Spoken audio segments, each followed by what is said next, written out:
Hello everyone, I am Vinay Rajput and very warm welcome to JPS platform. And today I am going to discuss about something which is also discussed in previous lecture. जो मैंने पिछले lecture में बात किया था आपसे, कौन सा पोर्शन है? ऐसे तो बहुत सारा चीज मैं पढ़ा रहा हूँ, तो आपको कौन सा मैंने बात किया, इन्वायरमेंट इकोलॉजी क्या कहते हैं, साइंस टेक है, बायोलॉजी है या गेट की मैकेनिक्स है, तो मैं बात कर रहा हूँ पिछले लेक्चर में मैंने जो बात किया था carbohydrate, hydrates of carbon, carbon के हाइड्रेट्स जिसके अंदर कार्बन हाइड्रोजन ऑक्सीजन का रेशियो 1:2:1 के आसपास में होती है। आपको पता होगा, मैंने बताया था कार्बन हाइड्रोजन ऑक्सीजन का रेशियो जो होता है कार्बोहाइड्रेट में लगभग 1:2:1 के आसपास होता है। एग्जाम्पल है, रटने की जरूरत नहीं है, एग्जाम्पल देख लो ना। कार्बोहाइड्रेट आप जानते हो C6H12O6, simple sugar, monosaccharide. Carbohydrate में मोनोसैकेराइड होते हैं, मैंने बताया था आपको। फिर ओलिगोसैकेराइड होते हैं, उसी में फिर डाइसैकेराइड होते हैं। ओलिगोसैकेराइड के ही एग्जाम्पल में डाइसैकेराइड आ जाते हैं, ठीक है ना। ओलिगोसैकेराइड के एग्जाम्पल में ही डाइसैकेराइड आ जाते हैं, लेकिन कभी कभी आप पढ़ोगे कि डाइसैकेराइड के बाहर भी रखा जाता है। किसको? ओलिगोसैकेराइड को। तो ओलिगोसैकेराइड के अंदर कभी कभी डाइसैकेराइड को रख लेते हैं, या कभी कभी डाइसैकेराइड को बाहर भी रखते हैं, ओलिगोसैकेराइड में इंक्लूड नहीं करते हैं, ठीक है। बट जनरल मैंने आपको बता दिया है, ज्यादा इसमें कंफ्यूजन होने की जरूरत नहीं है। मैंने पहले क्लास में बताया था कि मैंने ओलिगोसैकेराइड के अंदर डाइसैकेराइड को इंक्लूड नहीं किया था, ठीक है। आपको पता होगा जो मैंने क्लासिफिकेशन की थी, लेकिन आपको ओलिगोसैकेराइड के अंदर भी डाइसैकेराइड को इंक्लूड कर लेते हैं जब ओलिगोसैकेराइड में 2 से 9 मॉलिक्यूल्स मोनोसैकेराइड मॉलिक्यूल्स का रखोगे 2 से 9 के आसपास में, तो 2 मोनोसैकेराइड जुड़ेंगे तो डाइसैकेराइड बनेगा। इसीलिए कभी कभी हम लोग ओलिगोसैकेराइड के अंदर डाइसैकेराइड को रख लेते हैं। जब आप ओलिगोसैकेराइड में बोलोगे कि ओलिगोसैकेराइड, ओलिगो मतलब फ्यू, कुछ कुछ मिलेंगे मोनोसैकेराइड, तो ओलिगोसैकेराइड बनेगा। तो अगर ओलिगोसैकेराइड में ऐसा बोला जा रहा है से 2 से 10 मॉलिक्यूल के आसपास में है, 2 से 10 के बीच में, 2 से 9 के बीच में ऐसा बोला जाता है, तो 2 अगर मोनोसैकेराइड इंक्लूड कर लिया आपने किस में? ओलिगोसैकेराइड में, तो फिर 2 मॉलिक्यूल जोड़ते हैं तो डाइसैकेराइड बन जाते हैं, तो ओलिगोसैकेराइड के अंदर आ जाएगा। लेकिन कभी कभी 3 से भी हम लोग जोड़ते हैं कि 3 से 9 के बीच में, 3 से 10 के बीच में ओलिगोसैकेराइड को, तो 3 से है और 2 मोनोसैकेराइड जुड़ता है तो क्या बनता है? डाइसैकेराइड। तो इसीलिए ऐसा बोला जाता है कि इसमें कभी ओलिगोसैकेराइड में रख लेते हैं, कभी नहीं भी रखते हैं, ठीक है। डाइसैकेराइड को मैंने बोला है, जिसमें डाइसैकेराइड सुक्रोज, माल्टोस, लैक्टोस, इनकी बात कर रहा हूं, ये डाइसैकेराइड है। तो हम लोग इसको ओलिगोसैकेराइड में रख के ही पढ़ेंगे, ठीक है। तो उसमें ओलिगोसैकेराइड में जो डेफिनेशन होगा वो 2 से 10 मॉलिक्यूल्स मोनोसैकेराइड जोड़ेंगे और 2 मोनोसैकेराइड जोड़ेंगे तो बन जाएगा डाइसैकेराइड। आपको पता है, मैंने बता दिया। 2 मोनोसैकेराइड जुड़ेंगे तो डाइसैकेराइड बनते हैं, जैसे सुक्रोज, माल्टोस, लैक्टोस। वो तो मैं पढ़ाऊंगा ही अभी। पहले हम लोग सिंपल शुगर पढ़ रहे हैं, मोनोसैकेराइड्स पढ़ रहे हैं, जिसमें ग्लूकोज आप जानते हो। तो 6:1:2:1, तो 1:2:1 हुआ ना, 6 कार्बन हाइड्रोजन ऑक्सीजन। तो यही मैं बोल रहा था कि 1:2:1 के आसपास में आपको ये मिल गया। आई थिंक मैंने कंफ्यूज किया थोड़ा बहुत। Hello everyone, I am Vinay Rajput and very warm welcome to JPS platform. आज मैं आपसे कार्बोहाइड्रेट की जो लास्ट क्लासेस मैंने बात की थी, कार्बोहाइड्रेट बहुत इंपॉर्टेंट चीज है न्यूट्रिशन का। जो मैंने बताया आपको कि जो हम लोग नॉर्मली खाना खाते हैं उसमें 6 चीजें ऐसे होती हैं जो नॉर्मली हम लोग लेते हैं, जैसे कि कार्बोहाइड्रेट हो गया, प्रोटीन हो गया, फैट हो गया, फैट लिपिड के नाम से भी जानते हो, वसा की बात कर रहा हूं मैं, ठीक है, और विटामिन हो गए, मिनरल हो गए एंड वाटर हो गया। यही 6 चीज आप लेते हो, जिसमें से मैंने बताया है बार बार आपको कि 3 ही चीज एनर्जी हमें देती है, ऊर्जा। बहुत लोग ऊर्जा के लिए घूम रहे हैं, तो कुछ खा लो, जैसे पढ़ रहे हैं, अरे यार वो एनर्जी चाहिए, एनर्जी चाहिए, तो पानी पी लेते हैं। अरे भैया, पानी से एनर्जी नहीं मिलेगी, पानी से ऑक्सीजन मिलता है। ये अलग बात है कि पानी में H2O है तो ऑक्सीजन मिलेगा, पानी का और भी काम है, ब्लड की वॉल्यूम को मेंटेन करना, बहुत सारी काम है, ठीक है ना, लेकिन एनर्जी नहीं देता है, ठीक है। कुछ लोग कहते हैं कि जूस पियाएंगे, क्या करते हैं कि मौसमी का जूस पियाएंगे, एनर्जी मिल जाएगी। अरे भैया, मौसमी के जूस में मैं मानता हूं कि उसमें स्वीट मतलब शुगर्स वगैरह हैं, लेकिन विटामिन की अगर तुम जा रहे हो कि मुझे विटामिन मिल जाएगा, एनर्जी मिल जाएगा, तो ये मत सोचना, विटामिन से एनर्जी नहीं मिलता है। मिनरल वगैरह जो जानते हो ना, जिंक वगैरह जानते हो, कैल्शियम जानते हो, फॉस्फोरस जानते हो, पोटेशियम जानते हो, ये मिनरल्स होते हैं, इससे भी एनर्जी नहीं मिलता है और पानी से भी एनर्जी नहीं मिलता है। इनका एक अपना अलग रोल है बॉडी के अंदर, वो हम बात करेंगे।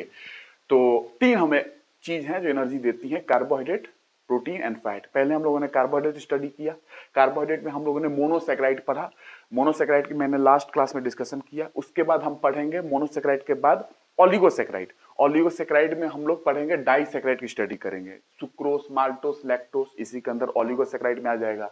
और उसके बाद हम लोग पॉलीसेक्राइड की बात करेंगे, ठीक है। पॉलीसेक्राइड में मैंने बताया था स्टार्च वगैरह, सेलुलोज वगैरह, है ना, आपको पता होगा स्टार्च, सेलुलोज, स्टार्च के फॉर्म्स पढ़ेंगे, सेलुलोज में हेमी सेलुलोज भी पढ़ोगे, ये इन्यूलिन पढ़ोगे, ये चीजें जो होती है मैं सबको आपको बताऊं, काइटिन पढ़ोगे, ये सारी चीजें हम लोग पॉलीसेक्राइड में पढ़ेंगे। बट इतना समझ जाना, कोई भी सेक्राइड हो, सेक्राइड का मतलब शुगर होता है, कोई भी सेक्राइड हो सब बने हैं मोनोसेक्राइड से ही। मोनोसेक्राइड जुड़ते जाएंगे जुड़ते जाएंगे, जब एक मोनोसेक्राइड यहाँ पे है, एक मोनोसेक्राइड यहाँ पे है, जैसे ग्लूकोज एक मोनोसेक्राइड है, मैंने लिखा है मोनोसेक्राइड के एग्जांपल में, ग्लूकोज, फ्रक्टोज एक मोनोसेक्राइड है, ठीक है। दोनों मोनोसेक्राइड जुड़ेंगे तो क्या बनेगा, मोनो मोनो जुड़ा तो डाई बन गया, डाइसेक्राइड। तो मोनोसेक्राइड दो जुड़ते हैं तो डाइसेक्राइड बनता है। वो डाइसेक्राइड सुक्रोज भी हो सकता है, लैक्टोज भी हो सकता है एंड माल्टोज भी हो सकता है। वो बनेगा कैसे मैं बताऊंगा कि कौन कौन जुड़ेगा तो बनेगा। बट दो मोनोसेक्राइड जुड़ेंगे तो डाइसेक्राइड बनते हैं। डाई का मतलब दो, मोनो मतलब एक, दो मोनो जुड़ेंगे तो डाई बनेगा, दो बन जाएंगे। दो क्या कहते हैं, जैसे सुक्रोज हो गया, माल्टोज हो गया और लैक्टोज हो गया, उसमें दो दो मोनोसेक्राइड होते हैं क्योंकि ये सब के सब डाइसेक्राइड है, सुक्रोज, माल्टोज, लैक्टोज ये डाइसेक्राइड है, ठीक है। तो ये हम लोग तो डाइसेक्राइड बाद में पढ़ेंगे। मैंने जो लास्ट क्लास में आपको बताया था, लास्ट क्लास में पूरी मोनोसेक्राइड की बात की थी, उसमें मैंने आपको बताया था कि मोनोसेक्राइड को थोड़ा सा केमिस्ट्री के व्यू से अगर समझना है, केमिस्ट्री रसायन विज्ञान के हिसाब से समझना है, तो कार्बोहाइड्रेट्स हाइड्रेट्स ऑफ कार्बन होते हैं, मैंने बताया। कार्बन हाइड्रोजन ऑक्सीजन का रेशियो आपने देखा। और कार्बोहाइड्रेट मेन हमारा एनर्जी का सोर्स है, main dietary source of energy है। 60 to 70% के आसपास जो हमारा डेली डाइट होता है उसका मेन पोर्शन तो कार्बोहाइड्रेट से आता है, 60 से 70%, 65% के आसपास, ठीक है, मेन है हमारा ये सोर्स। और लेकिन लिपिड हमें जो फैट होती है ना वो ज्यादा एनर्जी देती है, कार्बोहाइड्रेट से फैट ज्यादा एनर्जी देती है, लेकिन वो प्राइमरी सोर्स नहीं है, वो चीफ सोर्स नहीं है, चीफ सोर्स एनर्जी का नहीं है। उसका रीजन है कि वो ऑक्सीजन वगैरह ज्यादा कंज्यूम करता है, फैट जो होता है ना ऑक्सीजन ज्यादा कंज्यूम करता है, इसीलिए हम लोग उसको मेन सोर्स नहीं मानते हैं फैट को। लेकिन फैट कार्बोहाइड्रेट से ज्यादा एनर्जी देता है, कितना देता है मैं लिखूंगा, बट चीप सोर्स हम लोग नहीं मानते हैं, मेन सोर्स नहीं मानते हैं, बिकॉज फैट ज्यादा ऑक्सीजन को कंज्यूम करते हैं कहीं ना कहीं, ठीक है। और भी कारण है, ठीक है, बट आपके हिसाब से लेवल पे आप उतनी बायोकेमिस्ट्री आपको नहीं जानना है, बट मैंने जितना आपको हिंट किया है वो ध्यान रखेंगे, कभी दिमाग में किसी को आएगा तो ये चीजें क्लियर होनी चाहिए। अब आपको मैं बताता हूं क्या मोनोसेक्राइड की बात मैंने की थी, मोनोसेक्राइड याद है, मोनोसेक्राइड पूरी की पूरी मोनोसेक्राइड मैंने लिखी थी, याद होगा। मोनोसेक्राइड्स, मोनो मतलब सिंगल, सेक्राइड मतलब सुगर, एक सिंगल सुगर की बात कर रहा हूं, single sugar, single sugar it is simplest form of sugar होते हैं, ये सबसे साधारण सुगर के रूप होते हैं, सिंपलेस्ट फॉर्म ऑफ सुगर, मैंने बताया था लास्ट क्लास में, it is simplest form of sugar. इसका फॉर्मूला, जनरल फॉर्मूला मैंने लिखा था CnH2n और ON, इसी से सारा मैंने फॉर्मूला बनाया था, आपको याद होगा। n कार्बन एटम होती है, कितनी कार्बन एटम की संख्या है, नंबर ऑफ कार्बन एटम, इसके आधार पे आप n=3 से स्टार्ट करेंगे मोनोसेक्राइड अगर बनाना है, कितने मोनोसेक्राइड बनेंगे, n=3 से स्टार्ट करोगे ट्राइओज, 4 होगा टेट्रोज होगा, 5 होगा पेंटोज, 6 होगा हेक्सोज, 7 होगा हेप्टोज। तो सबसे कॉमन, सबसे सिंपलेस्ट कौन होगा, जो 3 नंबर से आप स्टार्ट करो, कार्बन नंबर 3 से जो स्टार्ट करो वो सबसे सिंपल होंगे। उसका मैंने एग्जांपल दिया था, कैसा याद होगा आपको, मैंने क्या एग्जांपल दिया था, अगर किसी को याद है तो लिखना कि नंबर 3 पे जो मैंने लिखा है उसका एग्जांपल मैंने क्या लिखा है, ट्राइओज में, जो कि सबसे सिंपलेस्ट है वो, ठीक है। उसके बाद टेट्रोज आते हैं, 4 रख दोगे तो यहाँ पे इसके हिसाब से बदल जाएगा ये, 5 रखोगे तो पेंटोज, 6 रखोगे तो हेक्सोज, 7 रखोगे तो हेप्टोज। लेकिन सबसे सिंपल कौन होगा, पहले तो 3 नंबर वाला ही होगा सबसे सिंपल, तो वो ट्राइओज है। तो ये मोनोसेक्राइड में आप जानते हो 3 से 7 तक कार्बन रखें और मोनोसेक्राइड का different different triose, tetrose, pentose, heptose, hexose, ये सारी चीजें बन जाती है।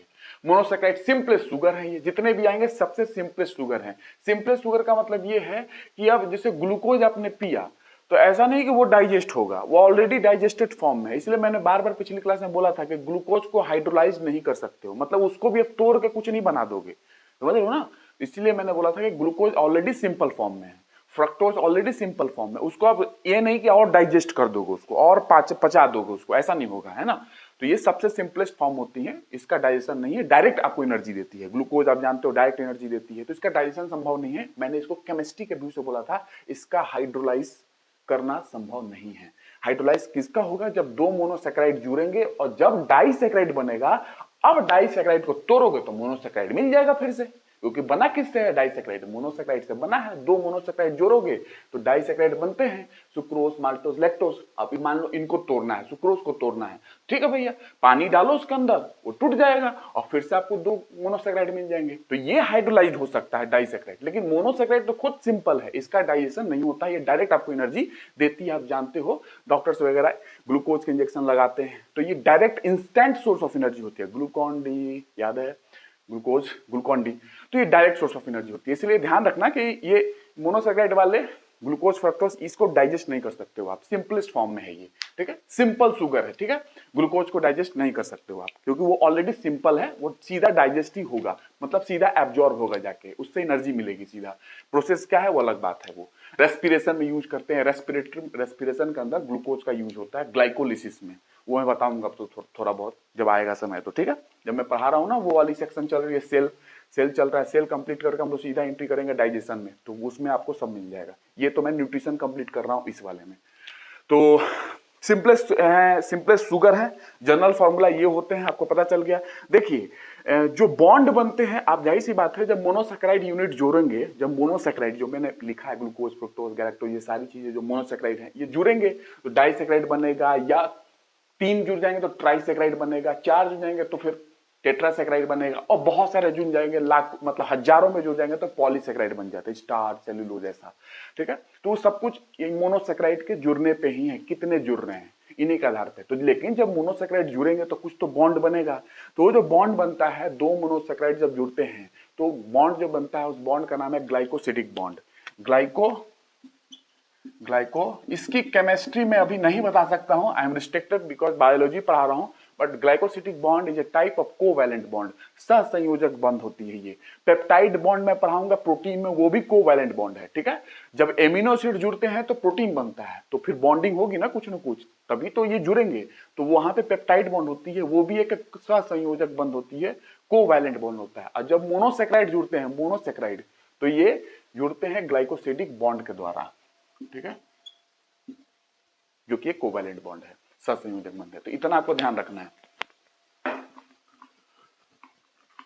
अब देखो, मैंने जो पिछली क्लास में आपसे बताया था कि मोनोसेक्राइड की बात की थी, तो उसमें आपको याद होगा मैंने बताया था एल्डोज होते हैं, और मोनोसेक्राइड को आप बांट सकते हो, याद है थोड़ा बहुत, एल्डोज, एल्डोसिस एंड कीटोसिस, याद है। ये थोड़ी सी केमिस्ट्री मैंने यूज की थी, क्योंकि इसमें अब क्वेश्चन आपसे पूछा जा सकता है। एग्जांपल ले लेगा, ग्लूकोज किसका एग्जांपल है, पूछ लेगा, एल्डोज है कि कीटोज। एल्डोज का मतलब फ्री एल्डिहाइड ग्रुप है, और कीटोज का मतलब फ्री कीटोन ग्रुप होगा उसके अंदर में। मैं इसका एग्जांपल आपको बना के दिखा देता हूं। केमिस्ट्री है, केमिस्ट्री में आपको एल्डिहाइड कीटोन तो चैप्टर का नाम ही होता है, बहुत मैं ऐसा नहीं कि बहुत हाई लेवल पे मैंने आपको बता दिया, बेसिक है, ये चैप्टर का नाम है। केमिस्ट्री में आप जनरल साइंस में इतना तो पढ़ोगे ही एल्डिहाइड कीटोन के बारे में। देखिए अगर मैं बताऊं एल्डोजेस के बारे में, जैसे ग्लूकोज है, ग्लूकोज एक एल्डोज है, मैंने एग्जांपल दिया था आपको, याद है। एल्डोजेस में मैंने ग्लूकोज लिखा था, अब फ्रक्टोज को कीटोज में मैंने लिखा था, याद है लास्ट क्लास में। तो अगर एल्डोज बनाना है ग्लूकोज, तो ग्लूकोज में एल्डोज बनाना है, तो देखो कितने कार्बन होते हैं ग्लूकोज में, C6H12O6 मैंने अभी बनाया था। अब इसको मैं शो कर रहा हूं कि एल्डोज जो है ना, ग्लूकोज एक एल्डोज है, ठीक है, मतलब कि फ्री एल्डिहाइड ग्रुप होगा इसके अंदर में, ग्लूकोज के अंदर में जो भी एल्डोजेस में मैंने लिखा था एग्जांपल, जो भी उसमें फ्री एल्डिहाइड ग्रुप है, मुक्त एल्डिहाइड ग्रुप हैं, ठीक है, समूह हैं, ठीक है। CHO के नाम से जानते हैं इस ग्रुप को, ये फंक्शनल ग्रुप CHO होता है, ये पाया जाएगा। CHO आपको ग्लूकोज में मिलेगा, जो भी एल्डोज का मैंने एग्जांपल दिया है उसमें CHO फ्री जरूर मिलेगा, जरूर ये फ्री CHO फ्री जरूर मिलेगा, एल्डिहाइड ग्रुप आपको फ्री जरूर मिलेगा एल्डोज वाले में। और कीटोज का जो मैंने एग्जांपल दिया था उसमें सारे में कीटोन ग्रुप जरूर मिलेगा। तो एक एग्जांपल देख लो, ग्लूकोज का मैंने लिखा था एल्डोजेस में, इसका एग्जांपल दिया था, तो CHO ग्रुप होना चाहिए, फ्री एल्डिहाइड ग्रुप होना चाहिए। तो देखो क्या कितने कार्बन होते हैं ग्लूकोज में, 6 कार्बन, C6H12O6 आपने फॉर्मूला पढ़ा है। तो आज मैं आपको बताता हूं कि ये कैसे बनते हैं। देखो आपके एग्जाम के हिसाब से उतनी जरूरत नहीं है कि ये स्ट्रक्चर जाने, लेकिन एक फीलिंग के लिए कि भैया मैंने क्या बोला है, ये फीलिंग थोड़ी हो जाए, ठीक है, 1 2 3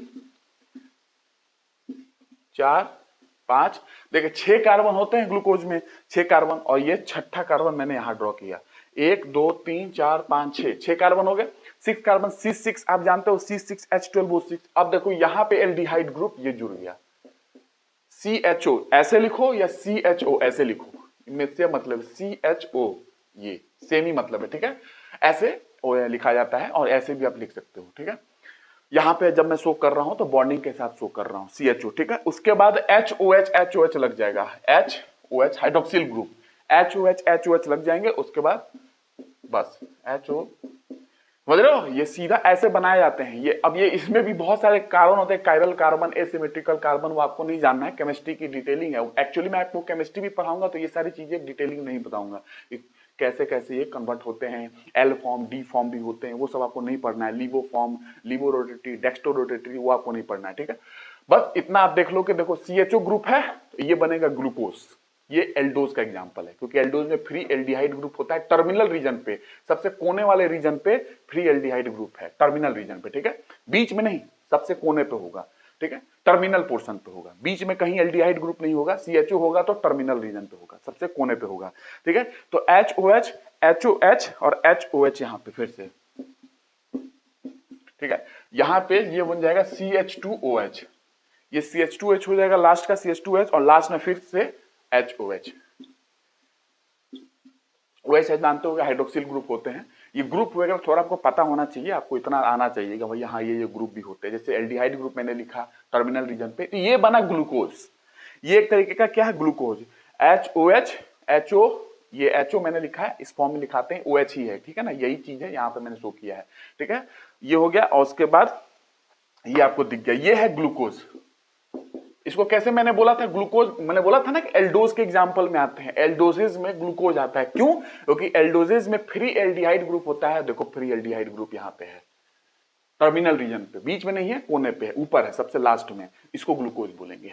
क्यों, ग्लूकोज में फ्री एल्डिहाइड ग्रुप है, इसलिए ग्लूकोज किसका एग्जांपल है, एल्डोसेस का एग्जांपल है। लास्ट क्लास में मैंने लिखा था एल्डोसेस के अंदर ग्लूकोज, इसलिए मैंने लिखा था, ठीक है, ये हो गया। और मैंने फ्रक्टोज को लिखा था क्या, आपको याद होगा, कीटोज के अंदर लिखा था मैंने, फ्रक्टोज को कीटोज के अंदर लिखा था। तो कीटोज के अंदर लिखा था तो कीटोन ग्रुप होना चाहिए, जैसे यहाँ एल्डिहाइड है वहां कीटोन ग्रुप होना चाहिए।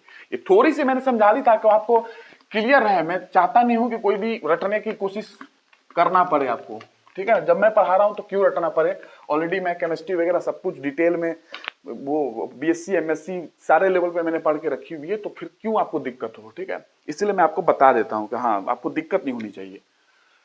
ये देखो, ये मैं अब कीटोसिस बता रहा हूं, कीटोसिस, इसका एग्जांपल एक सबसे फेवरेट आपका फ्रक्टोस, आप जानते हो, ठीक है, फ्रक्टोस इसका सबसे एग्जांपल, मतलब कि कीटोसिस का एग्जांपल फ्रक्टोस है, मतलब फ्रक्टोस में फ्री कीटोन ग्रुप होगा, कीटोन ग्रुप होगा, ठीक है। तो इसमें कीटोन ग्रुप देखो मैं दिखाता हूं, कीटोन ग्रुप कहां होगा, CH2OH। देखो अब की बार कीटोन ग्रुप, उसमें तो एल्डिहाइड ग्रुप टर्मिनल पे था ना लास्ट में, इसमें बीच में होगा, मतलब कि अंदर है, थोड़ा एक में अंदर है, ठीक है।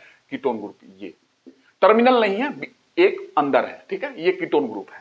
इसी के आधार पे मैंने बोला, क्योंकि यहां पे कीटोन ग्रुप है, तो कीटोन ग्रुप है, तो इसीलिए इसको कीटोसिस बोलते हैं, जो बना रहा हूं, और जो कि फ्रुक्टोज बनाने वाला हूं मैं, फ्रक्टोज बना रहा हूं, ठीक है।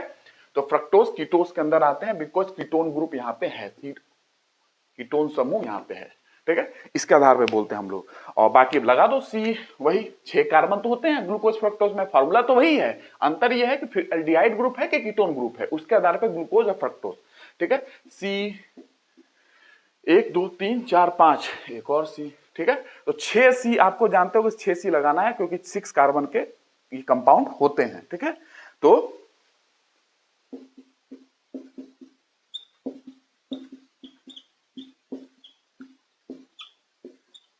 इतना टाइम मैं तो केमिस्ट्री में लगाऊं भी ना लिखने के लिए, आपको समझा रहा हूं, क्योंकि मैंने कुछ केमिस्ट्री आपको समझाया नहीं है, तो इसीलिए मैंने थोड़ा सा ये आपको, ये टर्मिनल पे नहीं है, यहाँ पे, वहां पे एल्डिहाइड ग्रुप टर्मिनल पे था, और यहाँ पे टर्मिनल नहीं है, एक अंदर है, ठीक है। ये कीटोन ग्रुप है, इसी के आधार पे कीटोज बोलते हैं। कीटोजेज वो होते हैं जहां पे कीटोन ग्रुप होते हैं, और वो फ्रक्टोस इसका एग्जाम्पल है, क्योंकि फ्रक्टोस के अंदर ये कीटोन ग्रुप है, तो ये फ्रक्टोस है।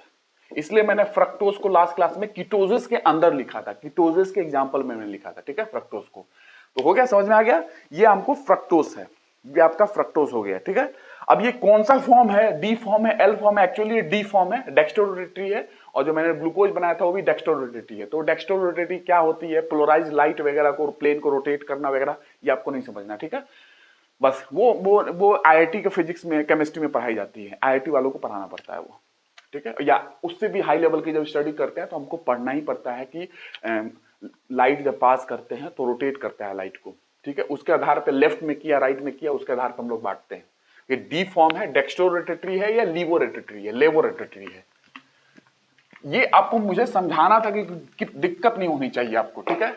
केमिस्ट्री आपका जनरल साइंस का पोर्शन है, एल्डिहाइड कीटोन तो बेसिक चैप्टर का नाम होता है, तो मैंने तो कोई यूज किया है थोड़ा बहुत, आपको तो पता चल गया, चलो भैया CHO एक एल्डिहाइड ग्रुप होता है और CO एक कीटोन ग्रुप होता है, ठीक है? तो ऐसे भी याद रख लेना, तुम्हारा केमिस्ट्री का एक काम आ जाएगा। ऐसे क्वेश्चन बन सकते हैं, भैया बताओ, ऑप्शन में दे देगा aldehyde group, aldehyde group option में दे देगा, आपको पहचानना होगा कि CHO है कि कौन है एल्डिहाइड ग्रुप। ऐसे भी क्वेश्चन बन गया, समझ भी लिया आपने, ठीक है? अब मैं आपको बताता हूं क्या आपको अब समझना है कि जो मैंने एग्जांपल आपको बताया है मोनोसेक्राइड के अंदर, एल्डोजेस के अंदर, कीटोजेस के अंदर, सारे के सारे मोनोसेक्राइड है, ठीक है? अंतर ये है कि एल्डोज में कौन आ रहे हैं, कीटोज में कौन आ रहे हैं, बट है सब मोनोसेक्राइड, सिंपल शुगर। इसके एग्जांपल आपको पता होगा। तो मैंने ग्लिसरल्डिहाइड आपको बताया था, याद है? ग्लिसरल्डिहाइड के बारे में बात की थी, ग्लिसरल्डिहाइड ट्रायोज में, याद है? ट्रायोज का मैंने एग्जांपल दिया था। तो कुछ मोनोसेक्राइड में आपसे डिस्कस कर रहा हूं, जैसे ग्लिसरल्डिहाइड क्या है, ग्लूकोज के बारे में, फ्रक्टोज के बारे में, गैलेक्टोज के बारे में, ठीक है, जाइलोज के बारे में, इन चीजों के बारे में, राइबोज के बारे में, डीऑक्सीराइबोज के बारे में जो मैंने लिखा है, मेन मैं आपको बता देता हूं, जो आपके एग्जाम में पूछा जाता है, पूछे जाने की संभावना पूछा गया है, ठीक है? और आपको चाहिए जानना भी जरूरी है एग्जाम पॉइंट ऑफ व्यू से। तो ग्लिसर एल्डिहाइड, ये किसमें मैंने लिखा था, याद है? एल्डोजेज में मैंने लिखा था, क्योंकि फ्री एल्डिहाइड ग्रुप है, देखो ना, नाम ही एल्डिहाइड, तो फ्री एल्डिहाइड ग्रुप इसमें होगा। जैसे मैंने ग्लूकोज में ड्रॉ किया ना, इसमें भी होगा CHO, ठीक है? और ये एल्डोज में मैंने ड्रॉ किया था, याद होगा पिछली क्लास में, एल्डोजेज में मैंने बोला था। और ये ग्लिसरल्डिहाइड ट्रायोज शुगर है, मैंने ये भी लिखा था, ट्रायोज का एग्जाम्पल मैंने लिखा था, जिसमें एल्डोजेज के अंदर में आता है ये, ठीक है? तो ये ग्लिसरल्डिहाइड की बात करूं तो ये जो सिंपलेस्ट एल्डिहाइड शुगर है, ये simplest aldehyde sugar, aldehyde group होगा क्योंकि एल्डोजेस के अंदर आता है, ये सिंपलेस्ट है, सबसे साधारण क्वेश्चन आ जाएगा। सिंपलेस्ट एल्डिहाइड शुगर कौन सा है? ऐसा शुगर जो सबसे सिंपल एल्डिहाइड वाला, एल्डिहाइड मतलब CHO होता है ना, पता होगा, मैंने तो बना दिया अभी, ग्लूकोज में दिखा भी दिया। सिंपलेस्ट एल्डिहाइड शुगर, ऐसा सिंपल क्वेश्चन बन जाएगा। आप कहोगे यार कितनी बड़ी केमिस्ट्री है यार, पता नहीं केमिस्ट्री से क्वेश्चन पूछ लिए। ग्लिसरल्डिहाइड मैंने, केमिस्ट्री का भी पोर्शन है, बायोलॉजी में भी यूज होती है। अब बायोलॉजी में कहां यूज होती है? ये फ्रक्टोज मेटाबॉलिज्म, ऐसे नॉर्मली पूछ सकता है कि ग्लिसरल्डिहाइड कहां बनता है, तो क्वेश्चन अब थोड़ा सा केमिस्ट्री का यूज कर ले तो क्वेश्चन बेहतर बन जाएगा कि कार्बोहाइड्रेट के मेटाबॉलिज्म में बनता है ग्लिसरल्डिहाइड, या कार्बोहाइड्रेट के एग्जाम्पल में ही तो आता है ना मोनोसेक्राइड, मोनोसेक्राइड के एग्जाम्पल में ही फ्रक्टोज आता है। तो एक्जेक्टली क्या होता है कि फ्रक्टोज के मेटाबॉलिज्म में, फ्रक्टोज जब टूटते हैं तब उसके मेटाबॉलिज्म में बीच में ये ग्लिसरल्डिहाइड बनता है, ठीक है? उसकी प्रोसीजर आपको नहीं जाननी है, लेकिन अगर आप कहोगे तो मैं बता भी दूंगा कभी, लेकिन आपको वो नहीं जानना है, ठीक है? ग्लिसर क्या मेटाबॉलिज्म बीच में होती है। बट ग्लिसरल्डिहाइड के बारे में, सिंपलेस्ट एल्डिहाइड शुगर है, ये स्वीट होता है, जाहिर सी बात है स्वीट होगा, और कलरलेस है, कलरलेस भी है, कोई रंग नहीं है, और क्रिस्टलाइन सॉलिड है। क्रिस्टलाइन सॉलिड, रवा जानते हो क्रिस्टल, तो क्रिस्टलाइन सॉलिड है ये, क्रिस्टलाइन सॉलिड। सॉलिड ठोस जानते हो ना, एक क्रिस्टल के फॉर्म में ठोस है, क्रिस्टल मैंने बताया था, वायरस का क्रिस्टल, वायरस का क्रिस्टल याद होगा, क्रिस्टलाइन सॉलिड है ये, ठीक है? ज्यादा मटेरियल साइंस मैं नहीं यूज कर रहा हूं, और ये स्वीट होते हैं, कलरलेस होते हैं, ठीक है? रंगहीन है, स्वीट है, मीठा है। ग्लिसरल्डिहाइड की बात आपको इतना ध्यान रखना है, ठीक है?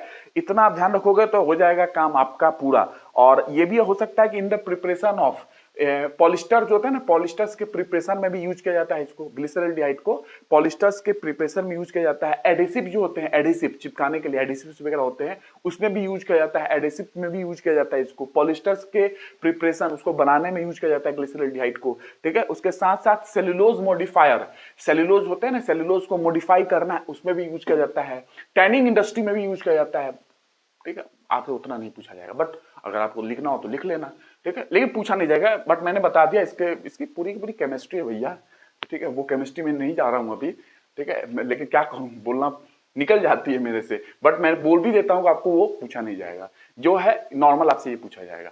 ठीक है, तो ग्लिसरॉल्डिहाइड के बारे में आप समझ गए, टैनिंग ऑफ लेदर वगैरह में यूज किया जाता है, और पॉलिस्टर्स बनाने में यूज किए जाते हैं, उसकी प्रिपरेशन में यूज किया जाता है। उसके साथ साथ आपको मैंने बताया पॉलिस्टर्स जो मतलब ना पॉलिस्टर एडेसिव्स में बनाने में यूज किया जाता है, और साथ में सेलुलोज को मॉडिफाई करने में यूज किया जाता है। ये सब चीज आप याद नहीं रखना, बस इतना जरूर याद रखना जो मैंने आपको बताया, अदरवाइज होल केमिस्ट्री है इसकी। बॉडी में कहां बनती है ये, फ्रक्टोज के मेटाबॉलिज्म में बनती है, बस इतना ध्यान रखना। फ्रक्टोज का उपापचय होता है तो उसके उपापचय के क्रिया के दौरान बीच में ग्लिसरॉल्डिहाइड बनता है। ठीक है, ये आपका ग्लिसरॉल्डिहाइड की कहानी हो गई, इतना आपको ग्लिसरॉल्डिहाइड के बारे में ध्यान रखना है।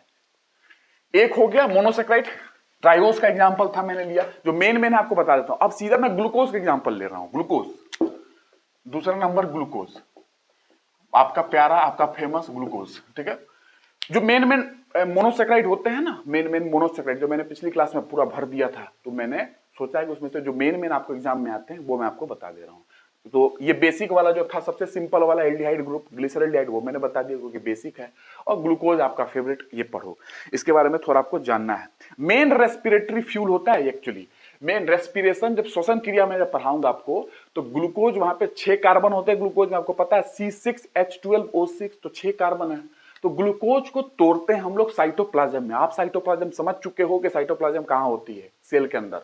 ठीक है, कोशिका द्रव्य, साइटोप्लाज्म में पूरे एंजाइम्स होते हैं, पूरे एंजाइम्स होते हैं किसके लिए, ग्लाइकोलिसिस कराने के लिए। तो ग्लूकोज टूटती है ग्लाइकोलिसिस के दौरान, फिर उसमें फिर पायरुविक एसिड वगैरह बनती है। उसके पहले बहुत सारे रिएक्शंस होते हैं, गेटवे रिएक्शंस हैं, क्रेब्स साइकिल है, इलेक्ट्रॉन ट्रांसपोर्ट चेन है, लास्ट में जाके एटीपी बनता है।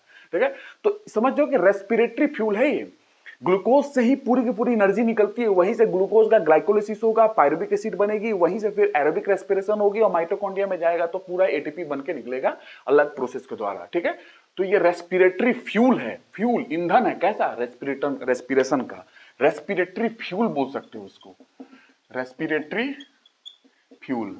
ध्यान रखना, साइंस टेक्नोलॉजी में फ्यूल आने वाला हूं लेके, सॉलिड कोयला वैला सब बताऊंगा, बहुत डिफरेंट वे में पता चलेगी, कोयला वगैरह, एस वगैरह, carbon content, oxygen content, water vapour, moisture content, ये सब बताऊंगा आपको। टाइम के पीरियड के हिसाब से कौन पुराना कौन नया, मॉइस्चर के हिसाब से कौन पुराना कौन नया, सब कुछ पता चलेगी।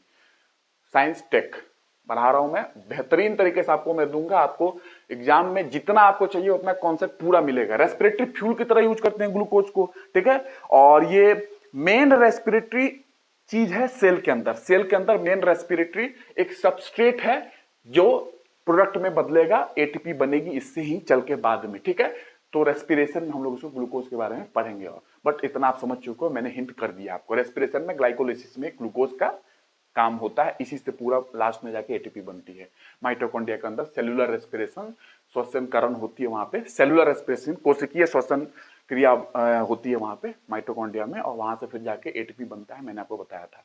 ठीक है, जब माइटोकॉन्ड्रिया मैंने बताया आपको, तो माइटोकॉन्ड्रिया में मैंने आपको हिंट किया है बायोलॉजी में। ठीक है, जो नए हैं माइटोकॉन्ड्रिया वगैरह मैंने पढ़ाया है, जाके देखिएगा। ठीक है, ये तो मैं अलग से न्यूट्रिशन वगैरह जल्दी कवरेज करना है ना, इसलिए मैंने स्टार्ट किया है, दो तरफ से स्टार्ट कर किया हूं ताकि जल्दी से कंप्लीट हो सब्जेक्ट। तो ये ग्लूकोज का रेस्पिरेटरी फ्यूल है। उसके बाद इसको डेक्स्ट्रोरोटेटरी बोला जाता है, मतलब इसको डेक्स्ट्रोज बोला जाता है, सीधा आपको ध्यान रखना है, डेक्स्ट्रोज।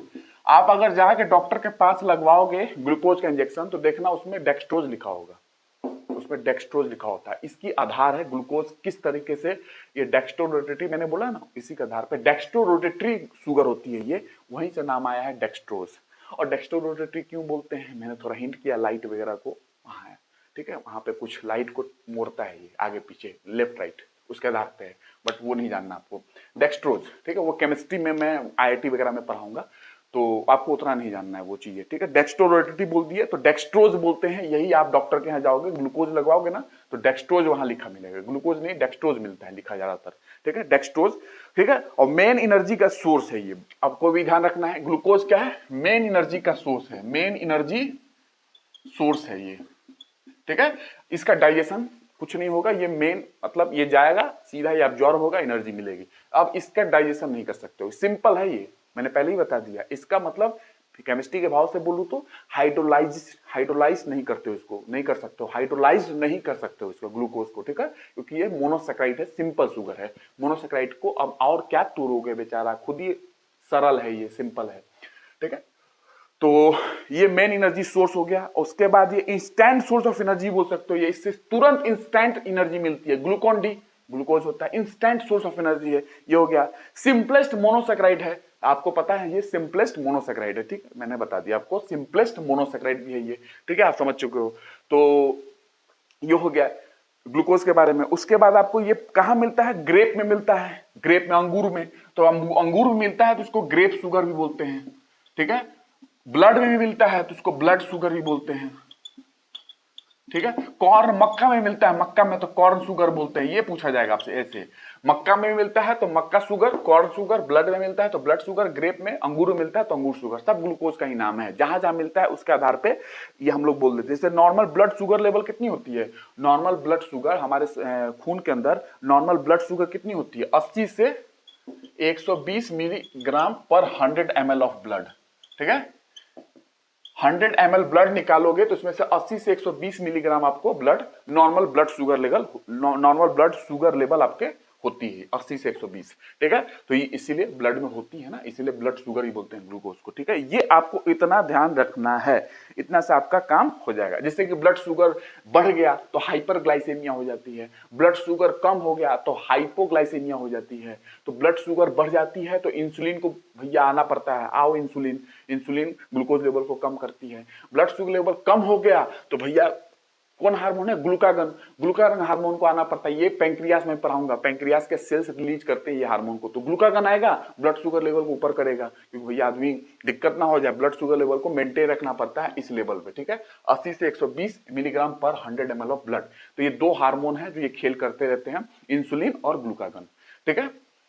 इसको मेंटेन करने के लिए ब्लड शुगर लेवल कम हो गया तो, ज्यादा हो गया तो उसको मेंटेन करना है इस पे 80 से 120, या कहीं कहीं आप लोग 100 मिलीग्राम भी बोल देते हैं, 100 ml ऑफ ब्लड में 100 के आसपास। तो ये आपको इतना ध्यान रखना है, किसके बारे में,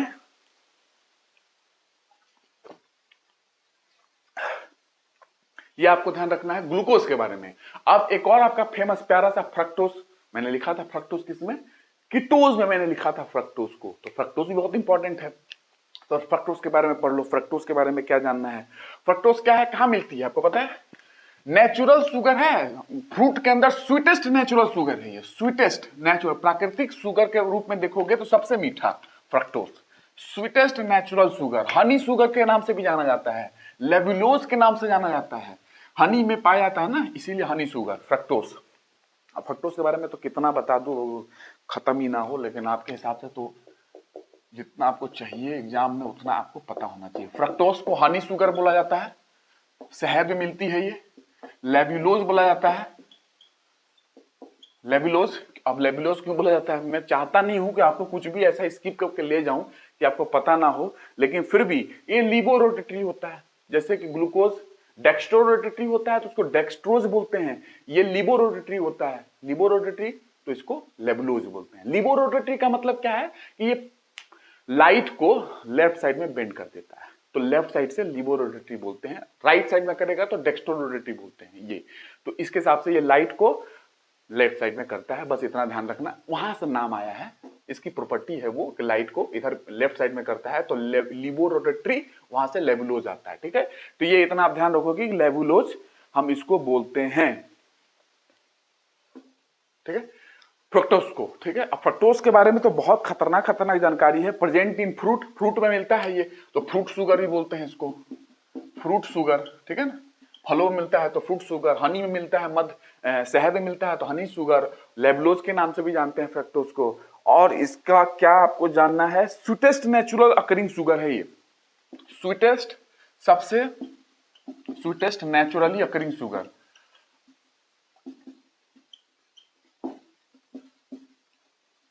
ठीक है। स्वीटेस्ट नेचुरली अकरिंग शुगर है, मतलब कि सबसे मीठा प्रकृति में यही शुगर आपको मिलता है, नेचुरली, प्रकृति में, नेचुरली, बनाया हुआ नहीं, नेचुरली है ये, स्वीटेस्ट है ये, ठीक है। और आपको मैं बता दूं कि ये हमारे बॉडी में भी पाया जाता है, ठीक है, हमारे बॉडी, बड़ा इसका यूज है फ्रक्टोज का, आप लोग तो बस इतना सुनते होंगे, मैं थोड़ा सा आपको अगर बता दूं, थोड़ा सा बायोलॉजी में मैं जा रहा हूं, एंट्री कर रहा हूं अंदर की ओर। आपको मैं बता दूं कि हमारे बॉडी के अंदर मेल रिप्रोडक्टिव सिस्टम, जो मानव का जो मेल है पुरुष और उसका जो प्रजनन तंत्र है, उसके अंदर जो आप जानते होंगे कुछ होती है सीमेन वगैरह, वीरे वगैरह होते हैं, आप जानते होंगे। सीमेन में फ्रक्टोस होता है, सीमेन में फ्रक्टोस होता है और वो बनाता है सेमिनल वेसिकल। सेमिनल वेसिकल हमारे अंदर में है। मैं जब रिप्रोडक्शन पढ़ाऊंगा तो वहाँ पे काउपर्स ग्लैंड, सेमिनल वेसिकल्स और अलग अलग सिक्रीशन आते हैं। सारे सिक्रीशन से मिला के हम लोग उसको सीमेन बोलते हैं। सिक्रीशन बहुत जगह का आता है, सब मिलजुल के सीमेन कहते हैं, ठीक है। टेस्टिस से हमारा स्पर्म आता है, वो भी मिलता है, तब सब मिला के सीमेन बोलते हैं। बट सिक्रीशन अलग अलग जगह से आता है। उसमें से एक ऐसा है सेमिनल वेसिकल, अभी नाम सुन लो, उसमें बनता है फ्रक्टोस, वहां पे फ्रक्टोस बनता है, ठीक है। मेल की बात कर रहा हूं, फीमेल में नहीं, फीमेल में नहीं बनता। तो प्रेजेंट होता है ह्यूमन सीमेन में, ह्यूमन मानव का, हम लोगों में ह्यूमन सीमेन में ये है। ह्यूमन सीमेन का मतलब सीमेन हम लोगों में होती है, मेल में होती है, ठीक है। ह्यूमन सीमेन में ये प्रेजेंट होता है फ्रक्टोस। कहां बनती है ये? ह्यूमन सीमेन में प्रेजेंट होता है, क्योंकि इसको सिक्रीट करती है सेमिनल वेसिकल। इसको सिक्रीट कौन करता है, बनाता कौन है? Secretes seminal. ये नाम आपको पता चल जाएगा जब मैं रिप्रोडक्शन पढ़ाऊंगा, चिंता लेने की करने की कोई जरूरत नहीं है। सेमिनल वेसिकल हमारे रिप्रोडक्टिव सिस्टम में होता है, मेल के, पुरुष के, वहां पे सीक्रेट किया जाता है इसके द्वारा, क्या? फ्रक्टोज को। तो हमारे ह्यूमन सीमेन में जो होती है, वीरे में, ये आ जाता है अंदर, ठीक है। सीमेन के अंदर ये आ जाता है, ठीक है। स्पर्म और सीमेन आप समझते होंगे, स्पर्म सीमेन के अंदर ही होती है, ठीक है।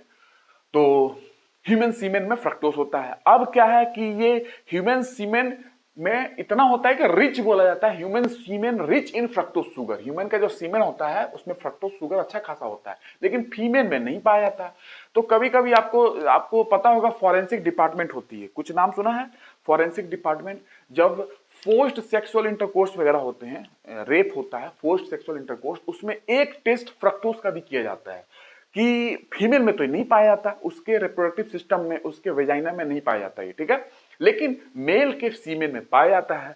तो अगर फोर्स्ड सेक्सुअल इंटरकोर्स हुआ होगा, रेप हुआ होगा, तो ये फ्रक्टोज का टेस्ट पॉजिटिव आना चाहिए फीमेल के वेजाइना में, क्योंकि अगर हुआ है तो फ्रक्टोज तो मिलेगा वहां पे। सीमेन अगर डिपॉजिट हुआ है वेजाइना में, तो सीमेन में फ्रक्टोज होगा, तो फ्रक्टोज का टेस्ट पॉजिटिव आएगा। अगर फ्रक्टोज का टेस्ट पॉजिटिव आता है तो ये इस बात को निर्धारित करता है कि फोर्स्ड सेक्सुअल इंटरकोर्स, रेप हुआ है, ठीक है। तो यहां से भी एक फ्रक्टोज का टेस्ट जरूर होती है, उसको पता करने के लिए कि फोर्स्ड सेक्सुअल इंटरकोर्स हुआ है कि नहीं, रेप हुआ है कि नहीं, वहां पे भी फ्रक्टोज का टेस्ट किया जाता है। तो ये बहुत समझ रहे हो ना, हमारे ही सीमेन में पाया जाता है, मेल में। फीमेल में ये, फीमेल के वेजाइना में, फीमेल के वेजाइना में फ्रक्टोज एकदम नहीं मिलता है। जब मिलेगा यानी कि इंटरकोर्स हुआ है, सेक्सुअल इंटरकोर्स हुआ है, तब जाके आपको ये मिलेगा उसके वेजाइना में, ठीक है, फीमेल के वेजाइना में। और इससे ये पता चलता है कि कहीं रेप हुआ है तो इसका टेस्ट पॉजिटिव आएगा, इसका मतलब फोर्स्ड सेक्सुअल इंटरकोर्स हुआ है, ठीक है।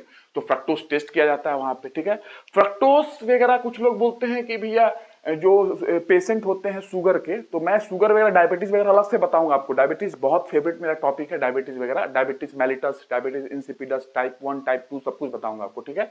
Insulin dependent, insulin independent. But right now अभी आपको ये जानना है कि फ्रक्टोज, लोग कुछ बोलते हैं कि भैया फल वगैरह खा सकते हैं, क्योंकि ग्लूकोज नहीं है ना फ्रक्टोज में, ग्लूकोज नहीं खाना रहता है। फ्रक्टोज तो खा सकते हैं भैया, फल वगैरह में फ्रक्टोज होता है, खा सकते हैं, लेकिन प्रॉब्लम ये है कि फ्रक्टोज लीवर में जाके चेंज हो जाता है ग्लूकोज में, फ्रक्टोज लीवर में ग्लूकोज में बदल जाता है, तो फिर ग्लूकोज मिल ही गया, इसलिए फंस जाओगे चक्कर में। इसलिए शुगर वाले लोग फ्रक्टोज का कोई सोर्स नहीं खा सकते, क्योंकि लीवर में हमारा जाके ये चेंज हो जाता है, ठीक है, फ्रक्टोज। और फ्रक्टोज का मेटाबॉलिज्म से ही क्या बनता है? ग्लिसरॉल्डिहाइड, मैंने बताया था, इसी का मेटाबॉलिज्म होगा तो ग्लिसरॉल्डिहाइड बनता है, ठीक है। फ्रक्टोकाइनेज एंजाइम होती है, उसी से जाके टूटती है तो कुछ बनता है, बीच में जाके ग्लिसरॉल्डिहाइड बनती है फ्रक्टोज से ही, ठीक है। बट राइट नाउ आपको क्या समझना है, फ्रक्टोज से ग्लूकोज बन जाता है, लीवर में चेंज हो जाती है, तो इसलिए पेशेंट डायबिटीज वाले, शुगर वाले नहीं खा सकते हैं फ्रक्टोज, ठीक है, क्योंकि बॉडी में जाके बदल जाती है ग्लूकोज के अंदर।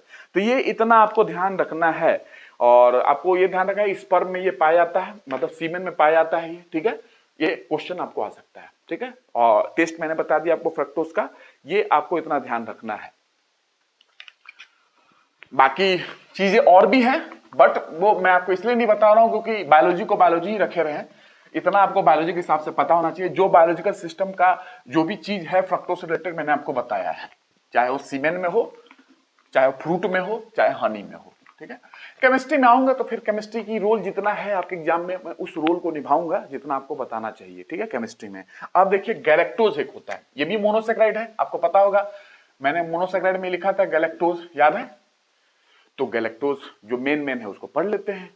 मोनोसेक्राइड ही पढ़ रहे हैं हम, जो मैंने पिछली क्लास में बताया था, जो मेन मोनोसेक्राइड मैंने लिखा था, चाहे एल्डोज वाला हो चाहे कीटोज वाला हो, मैं दोनों में जो मेन है सब पढ़ाते जा रहा हूं आपको। सारे मोनोसेक्राइड के ही एग्जांपल थे, मैंने लास्ट क्लास में आपको बताया था, ठीक है।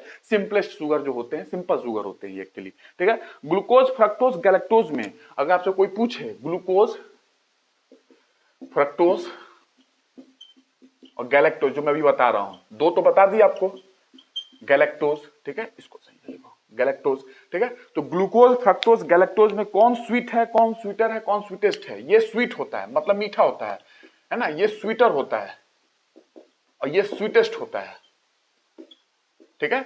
तो गैलेक्टोज स्वीट है, फ्रक्टोज स्वीटर है, और ये जो एक्चुअली गैलेक्टोज स्वीट है, ग्लूकोज स्वीटर है, फ्रक्टोज स्वीटेस्ट है। फ्रक्टोज जो है स्वीटेस्ट है, सबसे मीठा फ्रक्टोज होता है, मैंने बताया भी था कि नेचुरल में तो फ्रक्टोज मीठा ही होता है। तो स्वीट, स्वीटर, स्वीटेस्ट, आप जानते हो ना, ये चेंजेस होते हैं वर्ब वगैरह में, आपने सुना होगा इंग्लिश में, तो उस हिसाब से मैंने बता दिया। ग्लूकोज, गैलेक्टोज स्वीट होता है, ग्लूकोज स्वीटर होता है, फ्रक्टोज स्वीटेस्ट होता है, सबसे ज्यादा मीठा, ठीक है।